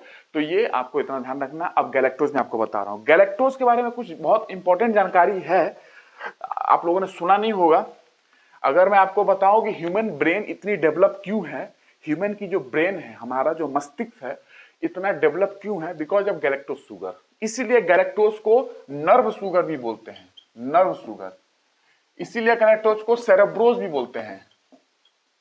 ओज जहां लगेगा, ओज वहां शुगर बोलते हैं, ठीक है, उसको ओज शुगर के नाम से जाना जाता है, कार्बोहाइड्रेट एक तरीके से, ठीक है। तो जैसे सेक्राइड मैंने बोला था, सेक्राइड जहां होगा शुगर ही होता है उसको, ठीक है। तो ये आपको इतना ध्यान रखना है, गैलेक्टोज को हम लोग क्या बोलते हैं, ब्रेन शुगर भी बोलते हैं इसको, ब्रेन शुगर, ब्रेन शुगर, ठीक है। तो इतना नाम है गैलेक्टोज का। तो पहले आपको ऐसे ही फंसा देगा कि गैलेक्टोज का नाम अलग अलग क्या है, तो ब्रेन शुगर भी बोलते हैं, सेरेब्रोज भी बोलते हैं, नर्व शुगर भी बोलते हैं, इतना आपको ध्यान रखना है। बस इतना ध्यान रखेंगे तो आपका काम होगा। और ये कहां मिलता है, ये कहां मिलता है, तो ये कंपोनेंट होता है अगर अगर कल्चर मीडियम, ये कंपोनेंट है अगर अगर component culture medium, component of अगर अगर कल्चर, संवर्धन करते हैं ना, कल्चर करते हैं ना किसी चीज का, उस माध्यम का अगर अगर क्या है, एक अलगी होती है, सवाल होती है, वहां से अगर अगर निकलता है। जब मैं अलगी पर आऊंगा प्लांट के एकदम में, तो वहां किससे निकलता है अगर अगर, मैं वहां पर ही बताऊंगा फिर से। बट अगर अगर जो है एक तरीके का केमिकल है जो कि निकलता है, एक तरीके का सब्सटेंस है जो कि एक अलगी शैवाल के द्वारा निकलता है, ठीक है। और ये हम लोग यूज करते हैं अगर अगर का किसी चीज का कल्चर करने के लिए, बैक्टीरियल कल्चर हो, अलग अलग कल्चर करते हैं हम लोग, फंगल कल्चर हो, तो कल्चर जब करना है, संवर्धन करना है लैब के अंदर, तो अगर अगर का हम लोग यूज करते हैं। और अगर अगर का कंपोनेंट है गैलेक्टोज, भाग है, गैलेक्टोज मिलता है वहां पे अगर अगर में, ठीक है। और found as a component of glycolipids, glycolipid का भी कंपोनेंट होता है ये, कंपोनेंट ऑफ ग्लाइकोलिपिड, ब्रेन वगैरह से रिलेटेड है ना, इसीलिए मैं बोल रहा हूं कि ग्लाइकोलिपिड ब्रेन वगैरह से रिलेटेड, हमारे ब्रेन में ये होता है ग्लाइकोलिपिड। और बाकी मैंने ग्लाइकोलिपिड, फॉस्फोलिपिड कुछ बताया है, याद होगा, सेल मेम्ब्रेन में जाकर लेक्चर देखिए, मैंने माइटोकॉन्ड्रिया वाले में बताया आपको। तो ग्लाइकोलिपिड का कंपोनेंट होता है गैलेक्टोज, ठीक है। और गैलेक्टोज की सबसे बड़ी खास बात यह है कि देखिए, इसको क्यों बोला गया नर्व शुगर, ब्रेन शुगर, ये सारी चीजें क्यों बोला गया, ब्रेन से रिलेट क्यों किया गया, देखिए क्योंकि लैक्टोज जो होता है ना, लैक्टोज, लैक्टोज शुगर आपको पता है, लैक्टोज, तो लैक्टोज शुगर डाइसैकेराइड है, जो कि मैं डाइसैकेराइड बाद में पढ़ाऊंगा, अभी तो हम लोग मोनोसैकेराइड पढ़ रहे हैं, डाइसैकेराइड में आएंगे, लैक्टोज, लैक्टोज, सुक्रोज और माल्टोज पढ़ेंगे। बट लैक्टोज थोड़ा सा लिंक है गैलेक्टोज से, मैं आपको बता रहा हूं। लैक्टोज की कहानी ये है कि लैक्टोज होती है मिल्क शुगर, और लैक्टोज प्रोड्यूस करते हैं मैमल्स अपने मिल्क में अपने बच्चों को पिलाने के लिए, बच्चे जो दूध पीते हैं तो उसमें आपको लैक्टोज मिल जाता है। तो लैक्टोज शुगर जो होती है, लैक्टोज, ये लैक्टोज शुगर जो होती है is present in the intestinal juice. देखिए लैक्टोज शुगर को पचाने के लिए लैक्टेज एंजाइम होती है, लैक्टोज शुगर अगर है तो उसको पचाने के लिए कोई एंजाइम भी तो होगा ना, तो लैक्टोज शुगर को पचाने के लिए हमारे इंटेस्टाइन के जूस में लैक्टेज एंजाइम होती है, और वो सिर्फ मैमल में होता है, सिर्फ स्तनधारियों में होता है, बिकॉज स्तनधारी ही दूध बनाते हैं अपने बच्चों को पिलाने के लिए। तो अगर मानव के में दूध है, फीमेल में अगर दूध है बच्चों को पिलाने के लिए, अगर वो मिल्क सिक्रीशन हो रही है तो लैक्टेज एंजाइम भी होना चाहिए उसको पचाने के लिए, क्योंकि दूध के अंदर लैक्टोज शुगर है और लैक्टोज शुगर को पचाना है तो एंजाइम चाहिए, एंजाइम के माध्यम से पचेगी वो। तो लैक्टेज एंजाइम हमारे इंटेस्टाइन के जूस में, इंटेस्टिनल जूस में लैक्टेज एंजाइम मिलती है। तो देखिए कहानी ये है कि लैक्टोज हमारे दूध में मिल गया, बच्चे ने पिया लैक्टोज मिला, लेकिन पेट में जैसे ही गया तो लैक्टेज एंजाइम इंतजार कर रहा है। लैक्टेज एंजाइम, एज जहां लगता है वो एंजाइम है, ओज जहां लगता है वो शुगर है, ठीक है। एज जहां लगेगा वो एंजाइम है। तो लैक्टोज दूध में मिलेगा, मिल्क में लैक्टोज शुगर होता है। लैक्टेज एंजाइम इंटेस्टाइन जो आंत है हमारी उसके जूस में, इंटेस्टिनल जूस होती है उसमें हमको क्या मिल जाता है, ये लैक्टेज एंजाइम है। तो ये फट से लैक्टोज को तोड़ेगा लैक्टोज को तोड़ेगा, बिकॉज लैक्टोज क्या है, डाइसैकेराइड है। मैंने बोला था मोनोसैकेराइड नहीं टूट सकते हैं, ग्लूकोज फ्रक्टोज बेचारे वो तो खुद ही सिंपल है, उनका डाइजेशन नहीं होता है, लेकिन दो मोनोसैकेराइड मिलते हैं तो लैक्टोज बनता है। और ये लैक्टोज को तोड़ोगे तो फिर क्या बनेगा, वही दोनों मोनोसैकेराइड मिल जाएंगे आपको, तोड़ोगे तो वही दो बन जाएगा और दो को मिला दोगे तो फिर लैक्टोज बन जाएगा। तो लैक्टोज टूटेगा लैक्टेज एंजाइम की सहायता से, और लैक्टोज जब टूटता है तो ग्लूकोज और गैलेक्टोज में, ग्लूकोज और गैलेक्टोज, ये ग्लूकोज गैलेक्टोज क्या है, दोनों के दोनों मोनोसैकेराइड है, गैलेक्टोज तो पढ़ ही रहे हो, दोनों के दोनों मोनोसैकेराइड, दो मोनोसैकेराइड जुड़ेंगे ग्लाइकोसिडिक बॉन्ड से तो बनता है लैक्टोज, और लैक्टोज को तोड़ोगे तो फिर मिलेगा यही दोनों, सीधी सी बात है, जो चीज से बना हुआ है तो तोड़ोगे तो वही मिलेगा ना। तो लैक्टेज एंजाइम की सहायता से ये टूटेगा। इंटेस्टाइन में हमारा ये होता है, मैमल्स के इंटेस्टाइन में, स्तनधारी के इंटेस्टाइन में इंटेस्टिनल जूस जो होती है, इंटेस्टिनल जूस, उसके अंदर मैमल्स के इंटेस्टिनल जूस में लैक्टेज एंजाइम होता है, लैक्टोज को तोड़ेगा जो हमारे दूध में है, ठीक है। जो कि बच्चों को पिलाने के लिए मैमल्स दूध बनाते हैं, एक्चुअली बच्चों को पिलाने के लिए बनाते हैं, अदरवाइज वो तो अलग बात है कि गाय का दूध हम भी पी लेते हैं, बट गाय का दूध एक्चुअली गाय के बछड़े के लिए होता है, भैंस का दूध भैंस के बछड़े के लिए, बकरी का दूध बकरी के बच्चे के लिए होता है। वो मैमल्स है, अपने बच्चों के लिए दूध बनाते हैं, वो अलग बात है कि हम लोग डोमेस्टिकेट करके अपने लिए भी दूध कंज्यूम करते हैं, ठीक है। ग्लूकोज फ्रक्ट और गैलेक्टोज में बदल गया। देखिए गैलेक्टोज क्या है, नर्व शुगर, ब्रेन शुगर, ये तो लिंक बना। हम जो दूध पीते हैं उसमें लैक्टोज है, शुगर, लैक्टोज शुगर हमारे पेट में जाएगा, हमारे इंटेस्टाइन के जूस में लैक्टेज एंजाइम है, वो तोड़ेगा लैक्टोज को, ग्लूकोज या गैलेक्टोज। जैसे गैलेक्टोज बना, गैलेक्टोज हमारे ब्रेन के लिए बहुत इंपॉर्टेंट है, ब्रेन शुगर के नाम से जाना जाता है, इसीलिए galactose is responsible for the brain की डेवलपमेंट, हमारी मेमोरी डेवलपमेंट, जो ब्रेन की डेवलपमेंट है, इंटेलिजेंस जो हमारी है, एक तरीके से ब्रेन डेवलपमेंट, वो गैलेक्टोज से लिंक किया जाता है, इसीलिए ब्रेन शुगर, नर्व शुगर के नाम से जाना जाता है। तो ये लैक्टोज जो मिल्क है वही टूटा तो गैलेक्टोज बना, इसीलिए हमारा जो मिल्क है वो रिलेटेड है ना एक तरीके से, क्योंकि वो मिल्क है तो वो टूटेगा तो गैलेक्टोज बनेगा, गैलेक्टोज बना नहीं तो ब्रेन शुगर से लिंक हो जाएगी, तो ब्रेन की बात आ जाती है, ब्रेन डेवलपमेंट की बात आ जाती है, ठीक है। तो इसीलिए हम इतना ब्रेन डेवलप है हमारा, ठीक है, क्योंकि गैलेक्टोज हमें मिल जा रही है लैक्टोज से टूट के, तो इसीलिए ब्रेन से शुगर के नाम से आता है। ये आपको मैं बताना चाहता था और ये आपको पता चल गया, बस इतना ही आप ध्यान रखो, बाकी आपका गैलेक्टोज के बारे में ज्यादा नहीं जानना है।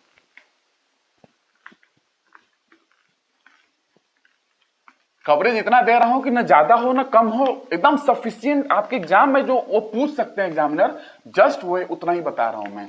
अदरवाइज केमिस्ट्री की दुनिया है, बायोमोलिक्यूल्स बहुत हाई लेवल पे पढ़ाई जाती है, आपको पता हो, बायोकेमिस्ट्री वगैरह एमबीबीएस में भी पढ़ाई जाती है, बी फार्मा वाले लोग होते हैं उनको भी बायोकेमिस्ट्री पढ़ाई जाती है, तो बहुत बड़ी दुनिया है ये।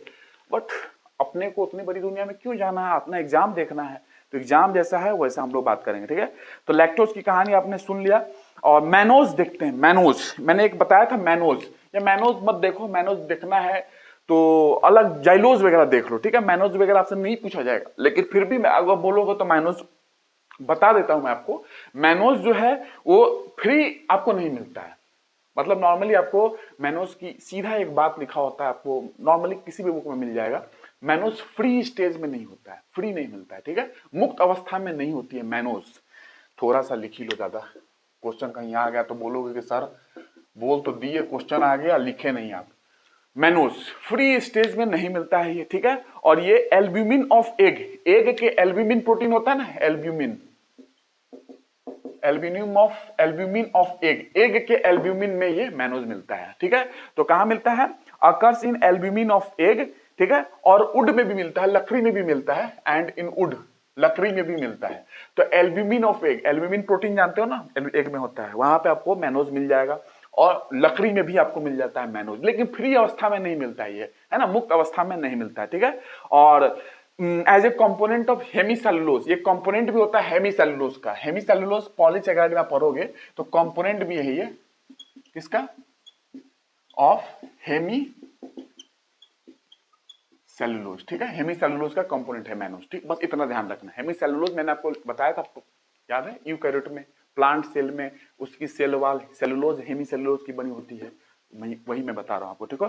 तो इतना आप ध्यान रखोगे। उसके बाद राइबोज देख लो, राइबोज पेंटोज शुगर में बताया था सबसे ज्यादा हमारे सेल के न्यूक्लियस में कौन सा शुगर होता है, pentose sugar, ribose, deoxy ribose, याद है। और प्रकृति में हेक्सोज होते हैं सबसे ज्यादा, लास्ट क्लास में मैंने बताया था। ऐसे भी क्वेश्चन आपसे पूछा जा सकता है। तो अब पढ़ते हैं राइबोज।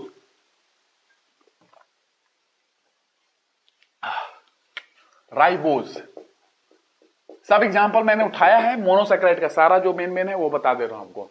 ये कंपोनेंट है, सीधा आप जान लो, आरएनए का, एटीपी का, एडोनिसिन ट्राइफॉस्फेट, मैंने माइटोकॉन्ड्रिया में कुछ बताया है, एटीपी बनती है माइटोकॉन्ड्रिया में, क्लोरोप्लास्ट में भी बनती है, माइटोकॉन्ड्रिया पढ़ा रहा हूं वहां भी समझाऊंगा, क्लोरोप्लास्ट में कैसे एटीपी बनती है वहां पे भी समझाऊंगा।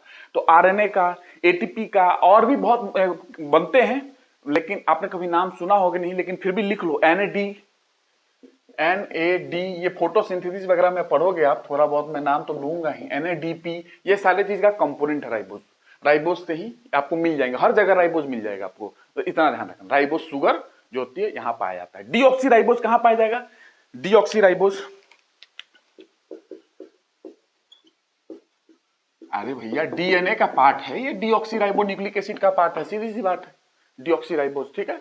तो राइबोज में डीऑक्सी, एक डीऑक्सीजनेशन हुआ, एक ऑक्सीजन निकाल दिया गया है यहां से, तो डीऑक्सी राइबोज बना है, ठीक है, इसीलिए डीऑक्सी बोल रहे हैं, ठीक है। तो ये ध्यान रखना है। उसके बाद जाइलोज देख लो, जाइलोज भी मैंने लिखा था मोनोसैकेराइड में, याद होगा, जाइलोज याद है, ओज मतलब शुगर ही होता है, ओज मतलब शुगर, मैंने बता दिया। तो जाइलोज भी मैंने लिखा था, जाइलोज भी दिख लो, जो मैंने आपको कोशिश की बताने की, ठीक है। और ये जो जाइलोज है, ये बहुत सारे एडिबल प्लांट्स जो होते हैं ना, उनके एम्ब्रियो में पाया जाता है, भ्रूण में। It is found in embryo of most edible plant, खाने वाले, एम्ब्रियो मतलब भ्रूण, भ्रूण जानते हो ना, भ्रूण, ठीक है।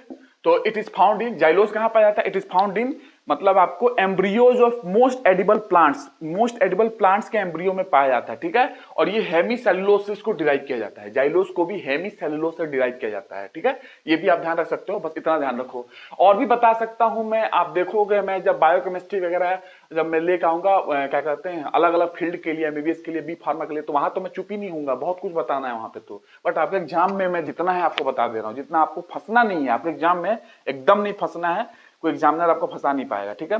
इतना आपको ध्यान रखना है, ठीक है। और जाइलोज एक ऐसा शुगर है जो कि डायबिटिक जो पेशेंट होते हैं ना, डायबिटिक पेशेंट, उसमें मिलाया जाता है स्वीटनर की तरह, जाइलोज को ही, ठीक है।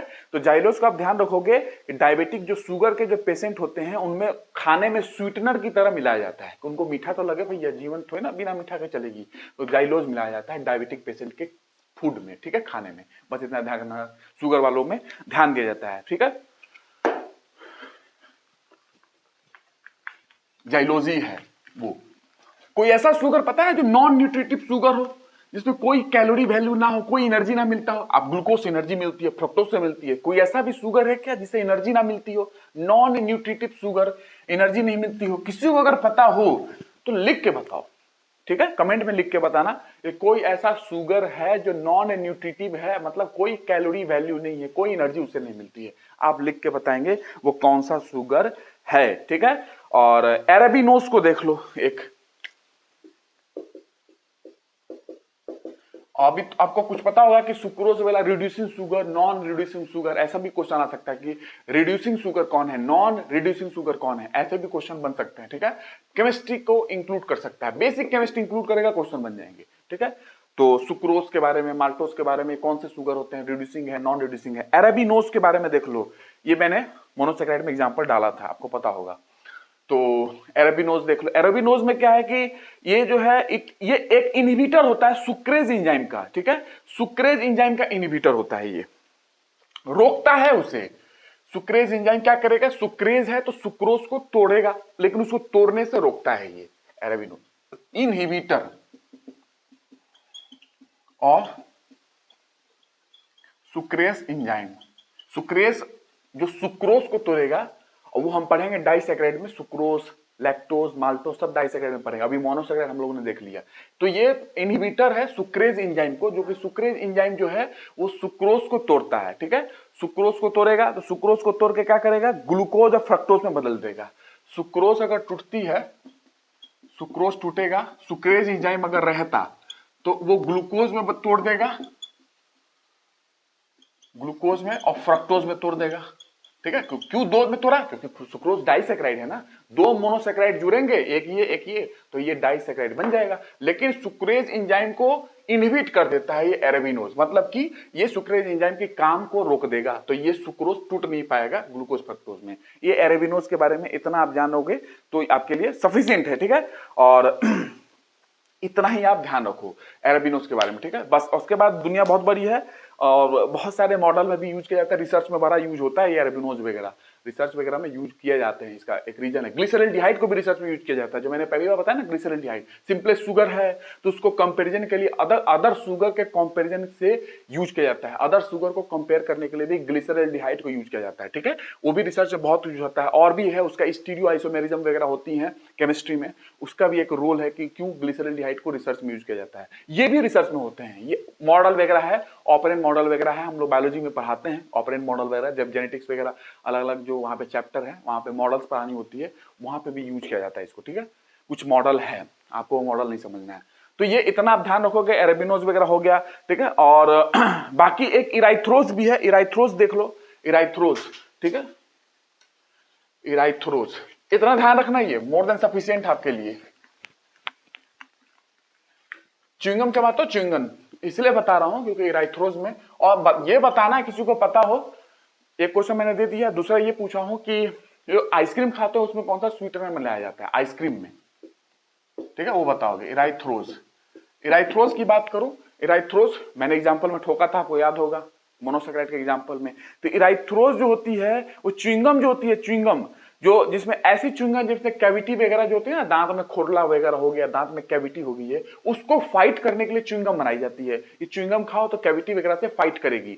तो च्युइंगम फॉर्मुलेशन, ऐसी च्युइंगम फॉर्मुलेशन आप बना रहे हो जो कि फाइट करेगी कैविटी से, वो सफिशिएंट इराइथ्रोज को उसमें डाला जाता है च्युइंगम में, ठीक है।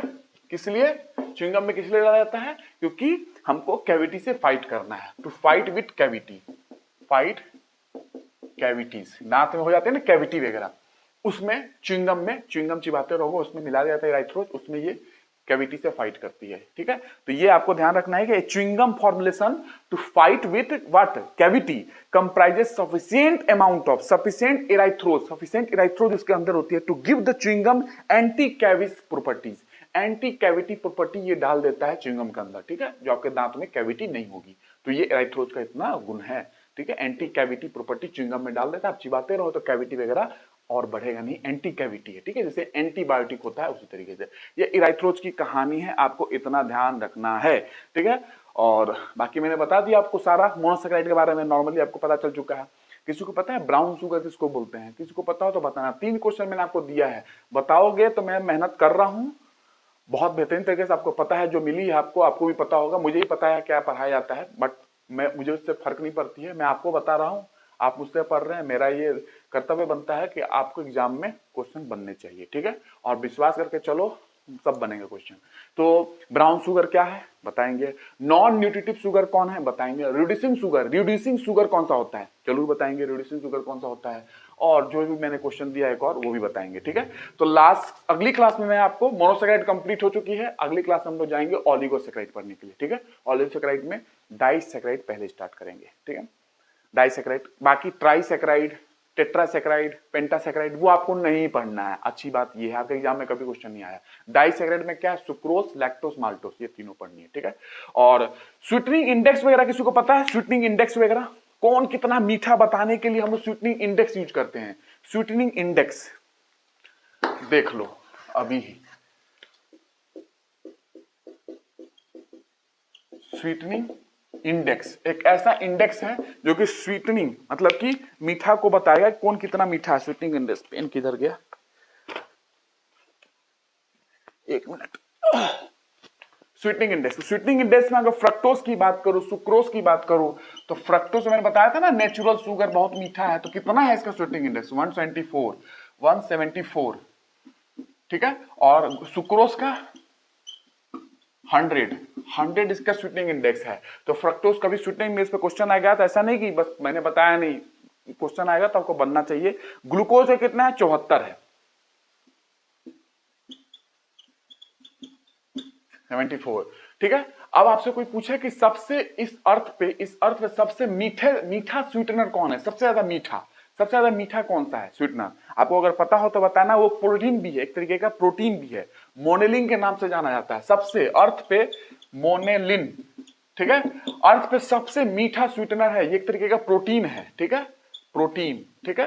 ये सबसे मीठा स्वीटनर है अर्थ में, मतलब कि ऐसे अगर इसमें आपने इसके पत्ते वगैरह जो होते हैं, अगर जाओगे किसी गार्डन वगैरह में, तो मतलब ऐसे टच कर दिए ना तो चाय इतना मीठा हो जाएगा, आपने सिर्फ डुबा दिया ना हाथ कि वो पी नहीं सकते हो, इतना मीठा मोनेलिन है। 2 लाख इसकी होती है actually sweetening index, 2 lakh, 2 lakh होता है स्वीटनिंग इंडेक्स। सोच सकते हो ये कहां है बेचारे और ये कहां है, ये प्रोटीन है एक तरीके का, ठीक है। उसके बाद सैक्रिन होता है, सैक्रिन का नाम आपने सुना है, सैक्रिन, सैक्रिन का 50,000 होता है, ठीक है। कहीं 40,000 भी आपको लिखा मिलेगा, कहीं 50,000, 50,000 आप ध्यान रखोगे। सैक्रिन भी एक स्वीटनर है जो कि 50,000 इसका होता है। माल्टोस लैक्टोस आपने, मैंने बताया आपको, माल्टोस ये हम लोग पढ़ेंगे डाइसैकेराइड में, माल्टोस का लैक्टोस का डाइसैकेराइड में पढ़ना है हमको अगली क्लास में, ठीक है। उसके बाद पॉलीसैकेराइड पढ़ेंगे, क्या कहते हैं सेलुलोज वगैरह, और आपको स्टार्च वगैरह पढ़ेंगे पॉलीसैकेराइड में बाद में जाके, पहले डाइसैकेराइड फिर पॉलीसैकेराइड। तो लैक्टोज माल्टोज, लैक्टोज का कितना है 16 स्वीटनिंग इंडेक्स, माल्टोज का 32, ये आपको इतना ध्यान रखना है स्वीटनिंग इंडेक्स, बस इतना से आपका काम चल जाएगा। लैक्टोज माल्टोज ये इतना ध्यान रखना, फ्रुक्टोज सक्रोज जो मेन आपको डील करना रहता है ना वो मैंने आपको बता दिया। मोनेलिन से कभी क्वेश्चन पूछा गया, 2 लाख से, सैक्रिन से पूछा गया, सबसे स्वीटेस्ट है ये, सबसे स्वीटेस्ट ऑन अर्थ ऐसा ही बोल सकते हो, है ना। और सैक्रिन 50,000। बाकी आर्टिफिशियल स्वीटनर क्या होते हैं मैं आपको बताऊंगा जरूर, 5-6 तो जरूर बताऊंगा आपको, ठीक है। आर्टिफिशियल स्वीटनर, कृत्रिम स्वीटनर जो बनाए जाते हैं लैब वगैरह में और इंडस्ट्रीज में, वो मैं बात कर रहा हूं। बट ये तो नेचुरल वाले हैं, ये मोनेलिन प्रोटीन एक तरीके से। और लैक्टोज माल्टोज, लैक्टोज मैंने खूब बताया आपको, माल्टोज अभी और बताऊंगा लैक्टोज माल्टोज के बारे में, और डाइसैकेराइड में, क्योंकि ये डाइसैकेराइड है, ठीक है। 2 मोनोसैकेराइड जुड़ेंगे तो ये लैक्टोज माल्टोज बनते हैं। तो बस आज का इतना ही रखता हूं, ये स्वीटनिंग इंडेक्स मैंने बता दिया। नेक्स्ट क्लास में हम लोग पढ़ेंगे डाइसैकेराइड, ठीक है। डाइसैकेराइड कंप्लीट करके सीधा एंट्री करेंगे पॉलीसैकेराइड में, starch, glycogen, cellulose, chitin, inulin, hemicellulose, ठीक है। म्यूकोपेप्टाइड भी होते हैं, जैसे कि आपने सुना होगा भिंडी होती है, भिंडी में लसलसापन होती है, चिपचिपापन, वो क्या है, वो क्या है, उसका यूज किया जाता है। इसबगोल का नाम सुना, इसबगोल कॉन्स्टिपेशन को खत्म करने के लिए, कॉन्स्टिपेशन कब्ज वगैरह है, इसबगोल यूज किया जाता है, वहां पे मैं कुछ बताऊंगा आपको, ठीक है। तो बाकी जो मैंने क्वेश्चन पूछा है उसको जरूर बताना आप, ठीक है। नेक्स्ट क्लास में बात करते हैं। थैंक यू, आई होप मजा आया होगा जो मैंने आपको कंटेंट दिया है। और बायोलॉजी की लेक्चर आ रही है उसको देखते जाइएगा, अलग से सेल कंप्लीट करूंगा और डाइजेशन स्टार्ट करना है। और साइंस टेक की लेक्चर तुरंत आने वाली है, आपकी एनर्जी पे, रिन्यूएबल एनर्जी वगैरह स्टार्ट कर रहा हूं मैं। पहले थोड़ी एनर्जी का और बेसिक थोड़ा बता दूं, थोड़ा सा वही बता रहा हूं जो आपको काम आएगी आगे, अदरवाइज मैं कुछ ना बताऊं, वही बताऊंगा जो आपको काम आएगी। अदरवाइज दुनिया बहुत बड़ी है, आप जानते हो, मैं जानता हूं, आप ना जानते हो तो मैं जानता हूं, क्योंकि मैं सब चीज पढ़ा सकता हूं। बट आपके एग्जाम में जो पूछा गया है वही मैं पढ़ाऊंगा, लेकिन एक कॉन्सेप्ट की जरूरत होती है उसको समझने के लिए। जैसे फ्यूल सेल है, तो फ्यूल सेल हाइड्रोजन चाहिए, मान लो हाइड्रोजन फ्यूल सेल है, फ्यूल सेल और भी होते हैं बट हाइड्रोजन फ्यूल सेल आपके एग्जाम में है, पूछा जाता है। तो हाइड्रोजन चाहिए ना, तो एक प्रोसेस है मीथेन को स्टीम रिफॉर्मिंग के द्वारा हाइड्रोजन बना लो। तो इतना तो पता होना चाहिए ना कि भैया हाइड्रोजन बनता कहां से है, भाई ये फ्यूल आएगा तब तो फ्यूल सेल में डालोगे। तो यही मैं कोशिश करता हूं कि आपको वो तो बता दूं बेसिक वाला पोर्शन, इसीलिए ध्यान से सुनते जाना, मैं उतना ही बताऊंगा, एक्सपीरियंस है, मैं समझता हूं एग्जाम में क्या पूछा जा रहा है, ठीक है। और बाकी आप भी तेजी हो, इतना तो दो राय है नहीं, ठीक है। एग्जाम की तैयारी करो यूपीएससी की और पीएससी की, तो आप भी बहुत ही तेज हो, आप समझते हो मैं क्या बता रहा हूं, इतने अंडरस्टैंडिंग आपको भी है। नेक्स्ट क्लास में बात करूंगा। Thank you.